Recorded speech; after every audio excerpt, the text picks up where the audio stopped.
Sige, suriin natin ang ilang kapakipakinabang na kasanayan. Pagpukpok sa lupa upang basagin ang mga bloke o kalaban sa ibaba mo o patagin ang mga bukol-bukol sa kalsada, walang tatalo sa isang pagpukpok sa lupa.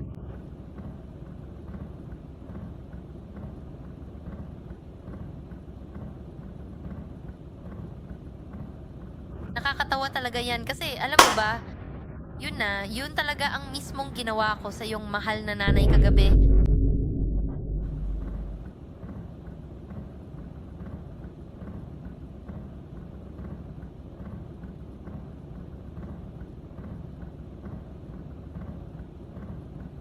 Siya po ay ang ating kaibigan na si Ina.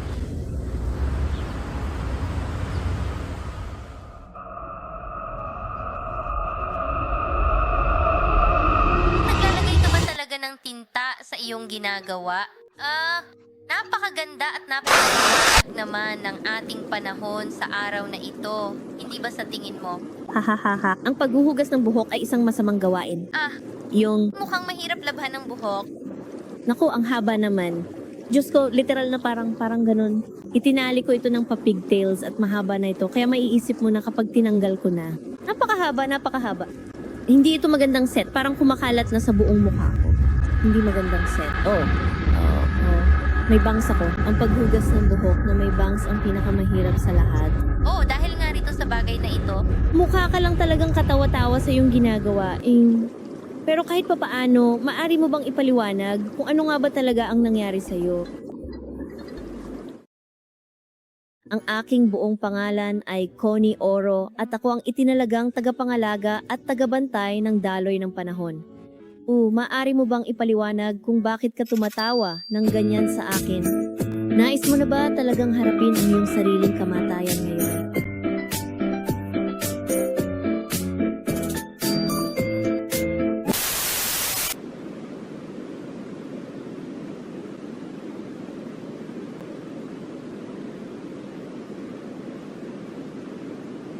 May pangalan ba tayo para sa ating bansa? Crony lang. Ito yung pinakamagandang lungsod na naroon kailanman. Hiningi ko ba talaga ang opinyon mo? Dahil hindi ko matandaan? Tingnan mo ito. Halos walang anumang kawalang kasiyahan.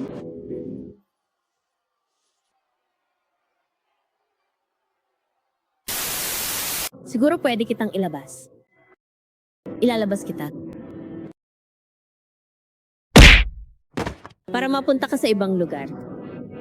Magtrabaho ka na. Kaya naman, yung suot mong relo,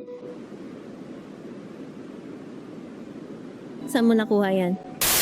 Oras na para sa kulungan. Tara na. Kulungan, tara na. Hindi naniniwala sa mga crony? Mapunta sa kulungan, paano ang lakas ng loob? Ikaw?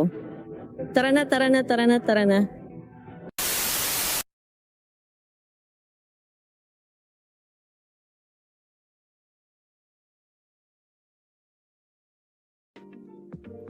Pasensya na kung tahimik ako gaya ng dati na mamanghalang ako sa sarili ko. Ang ganda-ganda ko talaga.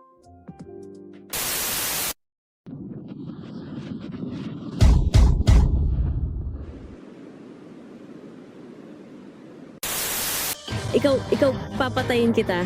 Gusto mo bang lumaban hanggang kamatayan? Teka, hindi, oo. Manatili ka ron. Magandang ideya. Halika rito. Anong problema? Iisa lang ang crony, napakaraming ame. Hindi ko alam kung anong nangyayari, pero gusto ko na lang patayin lahat ng nakikita ko. Hoy!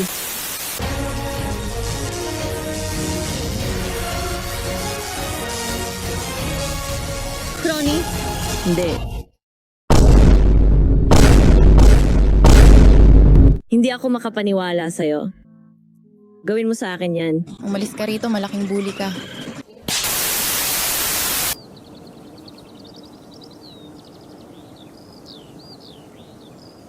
Galit ako sa'yo. Ano ang gagawin natin sa isang lasing na marino? Ano ang gagawin natin sa isang lasing na marino? Ano ang gagawin natin sa isang lasing na marino maagang maaga sa umaga? Ang kanyang pagsisinungaling sa umaga ay unti-unting bumabangon, siya ay bumabangon, siya ay bumabangon, ang kanyang pagsisinungaling sa umaga. Ilagay mo siya sa scammer na may host, ilagay mo siya sa scammer na may host, ilagay mo siya sa scammer na may host, ihiga mo siya sa umaga.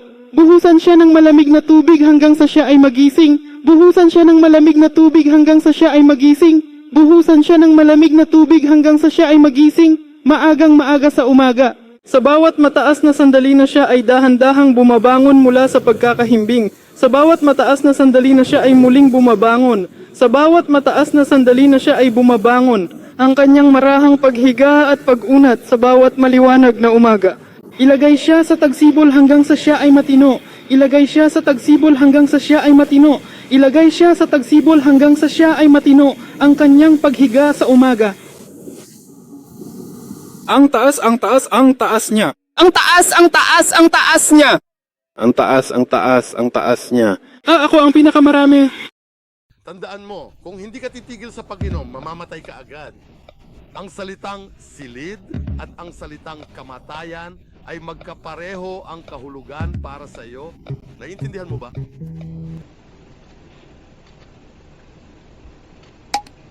na ang hinihintay ko. Tara na, baba.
Pagod na ako. Pagod na talaga ako. Maaari ba tayong tumigil? Pixel art tayo sa susunod. Kung saan tayo tumigil sa susunod. Kami? Hindi naman masama ang susunod, pero hindi rin sila magiging ganun kadali. Oo. Sa susunod na lang. Sa susunod na lang.